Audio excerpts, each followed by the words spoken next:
So, Dave, this 12-month or so period, 73, 74, was a busy but turbulent year for yourself, one which, although you didn't know it, would shape the rest of your life. And I guess, what are your memories of early 74 being bunkered down at EMI Studios recording with the band?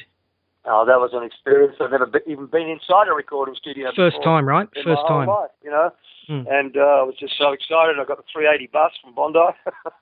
Really?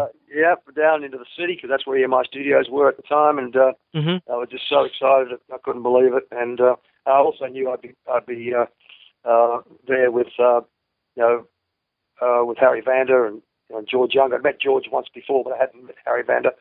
And, getting the lift up there. When I got to the building, I was just so nervous and excited at the same time. And of course, they met me there, and I went into the studio, and it just looked like Star Trek to me, this great big desk, and what an experience. The big glass window in front of the desk, and inside, of course, was the studio. So it was like Star Trek, and to meet Harry Vander, of course, was a thrill. And I just didn't say much. I just shut up and just watched, really. It's a good way to learn, isn't it, I guess? It's incredible, yeah.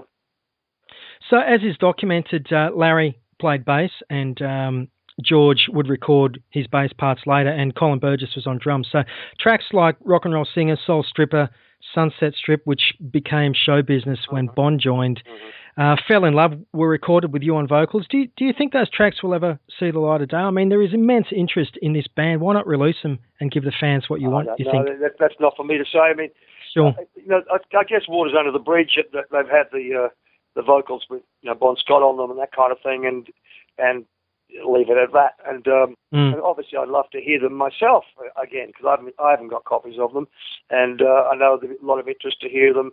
But from the point of view of the record label, I can see that that's the release, and that was the singer at the time, and just leave it at that. So it's a pity that no one can hear them really. But I do Rock and Roll Singer live, and I also do Soul Stripper live, so the fans can actually hear how those two songs sounded with my vocals. So at least I get to hear it live, Agreed. So you co-wrote Sunset Strip and Fell in Love, correct? Yeah. Okay. What about your vocals on Rockin' in the Parlour? Were they done in one take from memory?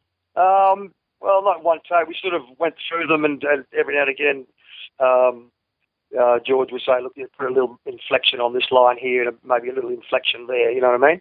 And so we didn't take very many takes in those days. And most of us knew what we were doing anyway. I mean, sure. And the thing is, though, I'd never heard Rockin' in the Parlour before, and I'd never heard Can I Sit Next to You Girl before. They were brand new songs. I'd never heard them. We never played them live. Really?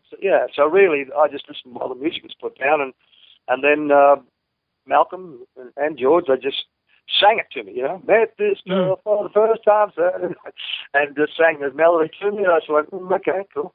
And I just went out there and just sang the thing, sang them, and they recorded them. So, that's interesting. I was just interested to hear how they sounded after they were recorded, because I'd never sung them before, never heard them before. Yeah, cool.